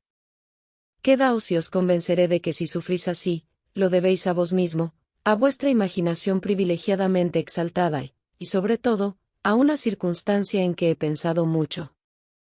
¿A cuál? Pregunté ansioso. Temo decíroslo, pero razonamos como fisiologistas y me lo perdonaréis, si vuestro amor hubiera sido ideal, si hubiera tenido las puras alas del espíritu con las que se eleva hasta las alturas celestes, si no hubierais hecho consistir vuestra felicidad en los goces pasajeros de la tierra, las esperanzas de la unión eterna impedirían con un rocío benéfico que se secara vuestra existencia, abrasada hoy por la desesperación. Pero, ¿qué queréis decirme? Que mi amor ha sido solo sensual, solo impuro, que he sacrificado a un ídolo de barro. Yo digo que la intimidad en que vivisteis, que la contracción de todos vuestros sentimientos, de todas vuestras creencias en ese amor absorbente y dominador, ha sido causa de que al desaparecer el objeto único de vuestras aspiraciones, os deje como un árbol sin savia. No habéis alimentado en el alma nada que fuera inmortal, como ella, y que viviera en vos todavía, consolándoos y aun haciéndoos partícipe de felicidades que no conocéis, porque no las habéis buscado. Atenea, le respondí, tenéis ideas acerca del amor muy singulares. De seguro no lo conocéis, puesto que habláis así. Lo habéis visto en vuestros libros y tal vez en vuestro pensamiento de niña, pero no lo habéis sentido jamás, es cierto, jamás lo he sentido. Pero así lo concibo solamente. El mundo y el tiempo se encargarán de modificar vuestras opiniones. ¿Y bien, queréis que hagamos una cosa? No podemos hablar aquí de esa materia largamente. Escribidme vuestras teorías, tendré gusto en discutir con vos y os escribiré a mi vez mis opiniones. Yo soy una estudiosa y si no os parece extravagante mi petición, obsequiadla. ¿Me escribiréis? Os lo prometo. ¿Cuándo? Muy pronto. Es demasiada honra la que me hacéis, para declinarla, y la acepto, aunque tengo miedo de confirmar la mala impresión que os he causado con mi confidencia. ¿A mí? A vos, he creído descubrir en vuestra conducta para conmigo y a pesar de la admirable delicadeza con que la habéis velado, un sentimiento de disgusto, algo glacial que me ha llegado aquí, dije señalando el corazón. ¿Oh, yo disgustada? Me respondió con sorpresa. Seguramente no lo habéis comprendido. Dios mío. ¿Y habéis estado estos días bajo semejante impresión? Sí, impresión indecible. Añadí tartamudeando. Me perdía. Mirad, me dijo tratando de separarse. En todo caso, no es disgusto lo que vuestra confidencia me ha causado. Ha sido asombro, ha sido una revolución completa en mis ideas preconcebidas, qué sé yo. Perdonadme, podéis causarme terror, pero nunca disgusto, escribidme y traedme vuestra carta en la tarde. Pero, ¿no me escribiréis vos también? También, pero necesito hablaros antes. Y me dejó sumergido más que nunca en un océano de reflexiones. Para no dar pábulo a las observaciones, sobre todo del banquero con mi taciturnidad, hice señas al doctor y nos despedimos, no sin que Atenea al apretarme la mano, me dijera: «Pronto, ¿no es verdad?».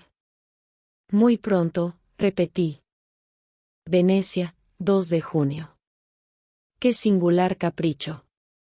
Discutir conmigo acerca del amor. Es casi una extravagancia de su parte. ¿Exigirá lo mismo de todos sus amigos? ¿Pensará reunir en un volumen todas las opiniones acerca del amor? Esta sería una obra como la del cardenal Bembo. Sin embargo, yo sentiré placer en esta correspondencia y la comienzo. Es una manera de hablar con ella frecuentemente. He aquí mi primera carta. Atenea. No habéis amado nunca y esto me coloca en un terreno estrecho y difícil para hablaros de amor. Queréis conocer mis ideas acerca de este gran asunto de la vida, y ya habéis sabido antes no solo cuál es mi teoría, sino cuál ha sido la terrible realidad de que he sido prueba, a costa seguramente de mi existencia toda. Es decir, queréis que yo haga correr el raudal de mi pensamiento por el angosto y suave cauce que hay que recorrer para llegar hasta vuestra juventud y vuestra inexperiencia, cuando necesita el hondísimo y ancho que lo conduzca hasta despeñarse como catarata incontenible. No puede ser, y no escribiría si o fuese porque deseo siquiera desvanecer en parte la idea que hayáis tenido de mi carácter, que creéis culpable por causa de mí mismo. Me resigno pues, y hago un esfuerzo comprendiendo que no puedo deciros todo. No sois más que una niña, a pesar de vuestros estudios, de vuestro talento que quizá os lleva hasta la adivinación, a pesar de vuestra edad en la que podríais estar iniciada en los misterios de la vida, os lo repito, no habéis amado nunca y sois una niña. La teoría, pues, con vos, no puede ser un estudio fisiológico, tiene que limitarse a ser una exposición razonada y débil sin el apoyo de la experiencia, primer fundamento de la convicción. Vuestra inteligencia elevada y pura es como esas nieves que coronan las cimas de los Alpes. Dominando la tierra, permanecen serenas y vírgenes en su intachable blancura, y solo ven la nube que pasa besándolas humildemente, el sol que las acaricia con sus primeros rayos, la luna que refleja en ellas su mirada melancólica, y el cielo que las cubre amoroso con su manto azul. Hasta ellas no llega el polvo de los valles, ni la espuma impura de los torrentes, ni los rojos fulgores del incendio, ni los rugidos de las fieras, ni los clamores desesperados de las víctimas humanas. Pertenecen al mundo, pero no contemplan sino la parte más bella de él, no presencian sus tristes espectáculos, sus atroces desgarramientos, no escuchan los ayes y no ven las lágrimas de las cosas. Hállanse colocadas sobre la cabeza del titán, pero ignoran las tremendas agitaciones de su corazón. Así es vuestra inteligencia, Atenea, así me parecéis cuando me habláis de ese amor ideal que puede sustraerse al dolor, que vuela en regiones etéreas y serenas, que puede vivir fuerte y sobrevivir a las pruebas del tormento y de la muerte. Pero, ¿qué significa ese amor ideal de que habláis y de que os habéis forjado una idea fantástica? Perdonad, al estudiarlo para escribiros, me preparo religiosamente. Yo bien sé que vuestra alma blanca y virginal debe ser respetada, como una tierna flor. Ni el aliento siquiera de una teoría desoladora debe marchitar sus pétalos. El sentimiento mismo debe pasar trémulo y humilde sin opacarlos y sin lastimarlos. Pero la luz, una luz velada y tibia no puede hacerle mal, y la verdad es la luz. Mi profundo respeto pondrá el velo en ella, y mis dolorosos recuerdos mitigarán su fuego bajo la ceniza. ¿Qué cosa es el amor ideal, Atenea? Si es un amor que nace y se desarrolla en el cerebro, todo amor es ideal. Si solo debe darse este nombre al amor que en el estilo místico se llama puro, y que por una abstracción incomprensible se desliga de los sentidos, entonces el amor ideal es una quimera, cuando no una locura. Quimera, sí, que han inventado las religiones sin saber bastante lo que inventaban.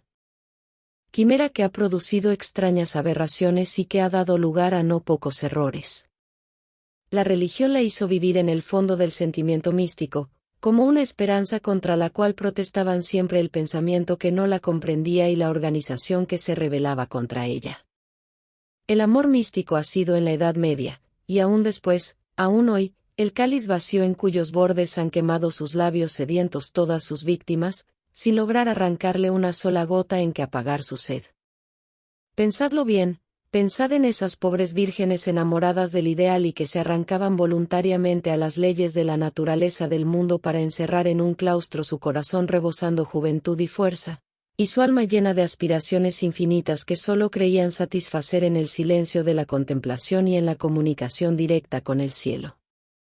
¿Qué han encontrado allí? El mutismo cruel en que se envuelve la vida monástica no ha podido revelarnos las desesperaciones frenéticas, los arrepentimientos sombríos, las maldiciones en voz baja que se han estrellado millones de veces contra las frías losas del altar o contra los altos y callados muros que la separaban de la vida social. Pero a falta de estas revelaciones múltiples y constantes, la experiencia ha podido recoger los sufrimientos para comprobar la existencia de esos dolores ocultos, que cuando no han conducido a la locura han producido el aniquilamiento moral, y la ciencia con estos datos y con los que recoge del estudio humano, ha podido concluir también que las teorías que contradicen la ley común de la naturaleza no pueden nunca sobreponerse a esta, ni se ponen en práctica impunemente. Pero ya me parece oíros decir, que no habéis querido hablarme de ese amor ideal cristiano, producto de una época y que se resolvía en un ascetismo monástico y en consunción física y moral. Pero entonces, Atenea, ¿de qué amor ideal habéis querido hacer mención?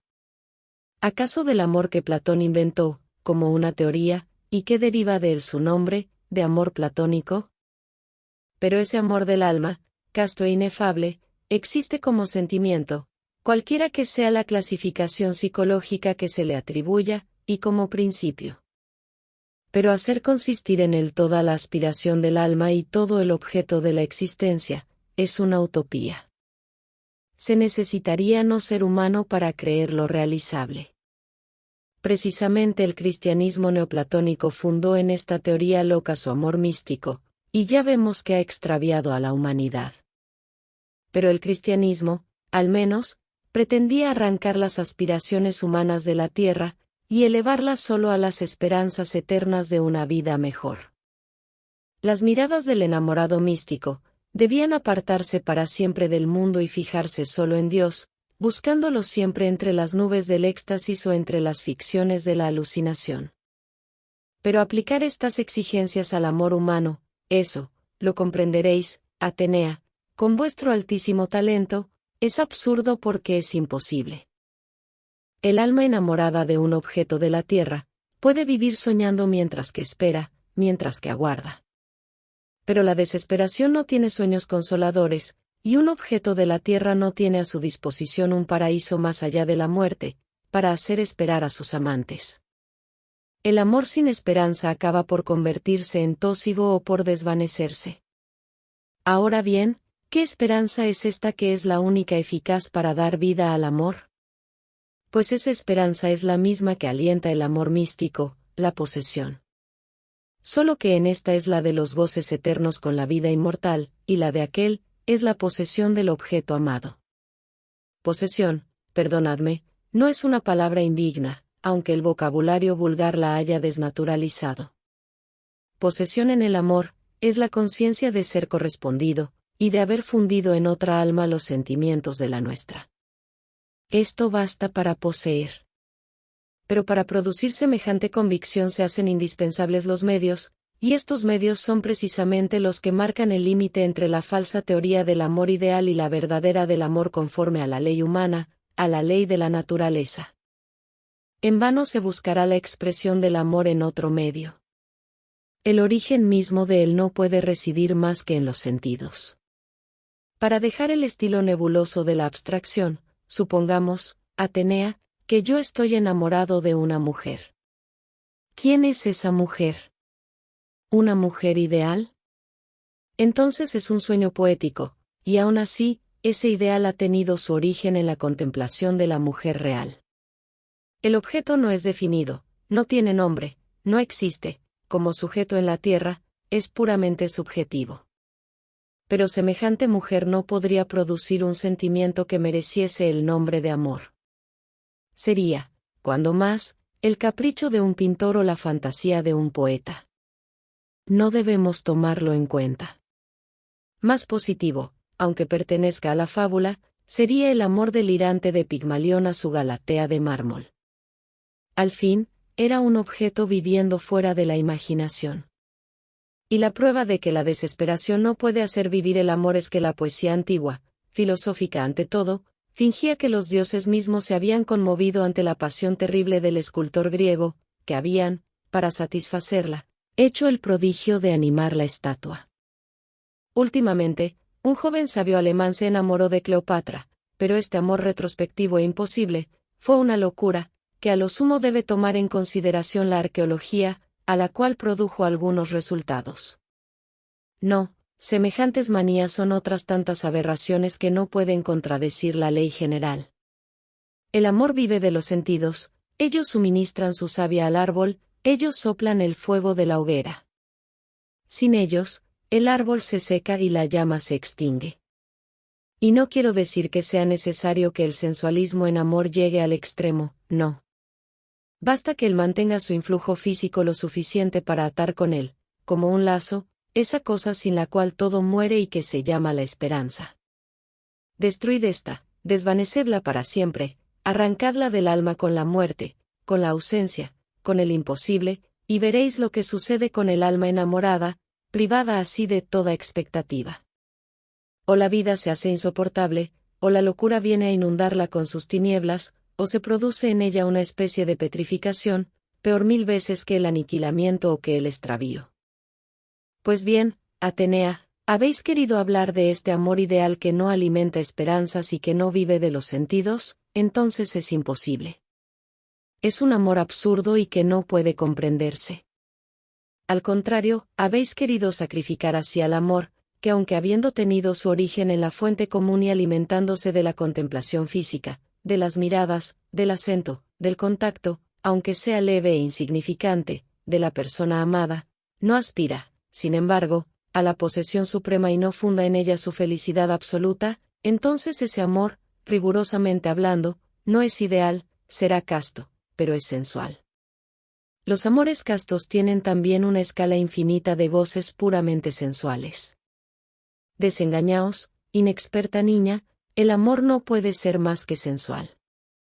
Las bellas y poéticas idealidades que se forman en el éxtasis del alma enamorada han nacido en los sentidos, como las blancas nubes que se elevan a las alturas del espacio, han tenido su origen en los vapores de la tierra. Ahora bien, ¿me condenáis aún? ¿Pensáis que he traspasado las leyes del amor inmortal? ¿Creéis todavía que me he arrastrado como un gusano en el cieno de los sentidos y que no he querido volar, por los espacios etéreos, como no sé qué águilas maravillosas que habéis soñado en vuestra fantasía juvenil e inocente? Yo he amado, sí, he amado con toda la energía de mi alma, porque he sentido con toda la energía de mis sentidos.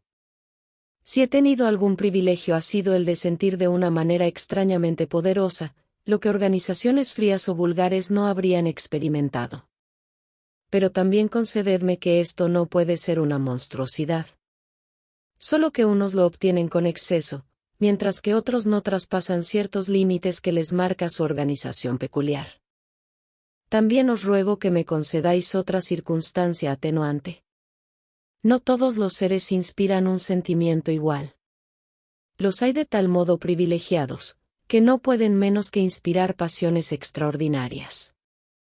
Aún me atrevo a creer que este fenómeno es más bien objetivo que subjetivo. No se puede atribuir un gran carácter al que no lo tiene. No se puede forjar una diosa con una simple mortal. Algún día, que el cielo os libre de ello, experimentaréis por vos misma que no todos los hombres son superiores, y que los fantasmas que a veces finge nuestra ilusión o que anima nuestro deseo, no se sostienen, sino cuando la realidad, una realidad que está fuera de nosotros, los apoya y los confirma. El Dios que nosotros elevamos y que no impera por su poder propio, corre el peligro todos los días, de ser derribado de sus altares por nosotros mismos. Nada más frágil que lo que crea nuestra imaginación, pero nada más fuerte y más irresistible que lo que se impone por su propia grandeza. Y bien, yo os aseguro, por triste que sea la idea que tengáis de mi carácter, que no me habría sentido subyugado por un poder creado por mí, que mi espíritu escéptico y orgulloso no habría tributado culto a un ídolo salido de mis manos, en fin, que mi criterio, hijo siempre del análisis, no habría tomado nunca la ilusión por realidad. Ah, no, Atenea, no.